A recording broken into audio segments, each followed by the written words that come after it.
Oui, bonjour, je vais vous parler de RELANG,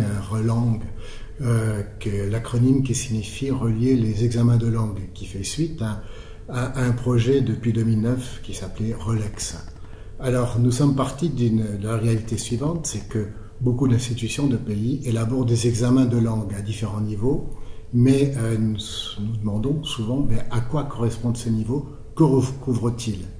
Et nous avons un outil qui est un outil de partage par de nombreux pays, qui est le cadre européen des langues et qui permet justement de savoir à quel niveau correspond tel et tel examen, parce qu'il y a des descripteurs qui indiquent ces niveaux qui vont par exemple de A1 à C2. Et nous utilisons cet outil pour pouvoir travailler avec les utilisateurs d'examen, sachant que notre but, c'est d'aider ces utilisateurs à élaborer des examens ou des tests qui soient valides. C'est voilà le but affirmé. À cet effet, donc, le CELV et l'équipe de RELANG proposent 3 modules. Le premier module qui s'adresse tout particulièrement aux enseignants, mais aussi aux formateurs de formateurs, et qui consiste à les aider à élaborer des examens en classe. Et pour cela, bien sûr, nous nous appuyons sur les descripteurs du cadre. Et bien sûr, tout ce travail se fait à base d'exercices. Ce que nous visons, c'est avant tout le côté pratique. Voilà, ça c'est un des modules. Le deuxième module, c'est l'élaboration des tests et des examens, et de manière plus élaborée, et entre autres, nous travaillons sur tout ce qui concerne les principes, le construit, comme on dit, mais aussi la rédaction d'items, mais aussi la familiarisation avec les descripteurs.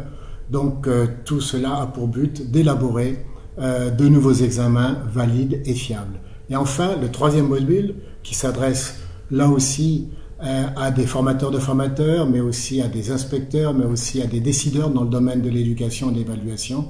Et ce troisième module a pour but de lier les examens existants au cadre européen. Et pour ça, nous faisons un travail beaucoup plus affiné, puisque nous n'avons pas seulement un travail de familiarisation avec les descripteurs, mais aussi nous travaillons sur tout ce qui est l'aspect validation et entre autres l'utilisation des données et des statistiques.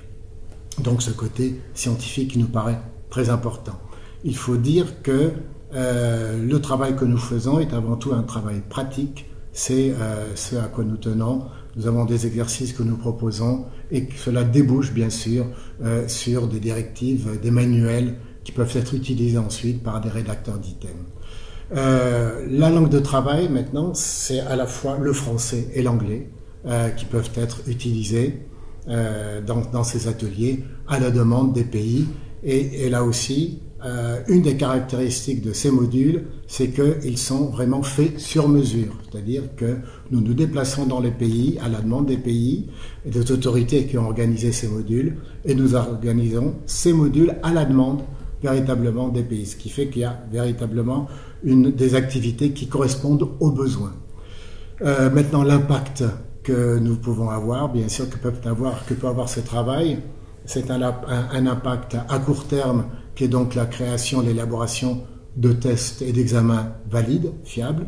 À long terme, c'est la reconnaissance au niveau des autorités des États membres des résultats, sachant que ces résultats correspondent à des évaluations qui ont été faites de manière fiable.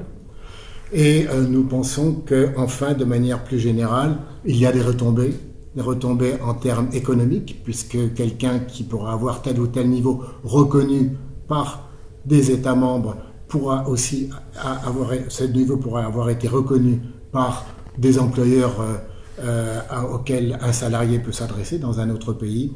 Et aussi, nous pensons en termes d'entente et de reconnaissance entre les citoyens européens et pourquoi pas les citoyens du monde.